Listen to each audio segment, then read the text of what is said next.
Hi అండి. ఏంటి ఉదయం తోముకోవాల్సిన సామాన్లు సాయంత్రం తోముకుంటుందనుకుంటున్నారా? ఈరోజు హోటల్‌తో పాటు ఇంకో పనుందని చెప్పాను కదా! అదేనండి పెయింటేసాం ఈ రోజుని మా రూమ్‌కి. అందుకని పొద్దుట సామాన్లు తోముకోవడానికి కుదరలేదు.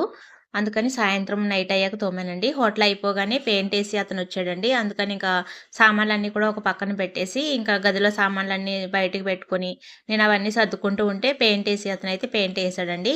రూమ్ మొత్తం ఏసాడు గానీ డోర్‌లకెయలేదండి. అందుకని డోర్‌లకైతే నేను ఏసేసాను. ఈరోజు వంట కూడా చేయలేదండి. భోజనం కోసం మేము ఫ్రైడ్ రైస్ తెచ్చుకున్నాము. చికెన్ ఫ్రైడ్ రైస్ తెచ్చుకున్నామండి. కానీ దాంట్లో చికెన్ ముక్కలైతే కనపడలేదు నాకు. తర్వాత సాయంత్రం మళ్ళీ రేపొద్దుట కోసమనేసి ఇలాగో కొబ్బరికాయ ముక్కలు ఇవన్నీ కూడా రెడీ చేసుకుంటున్నాము.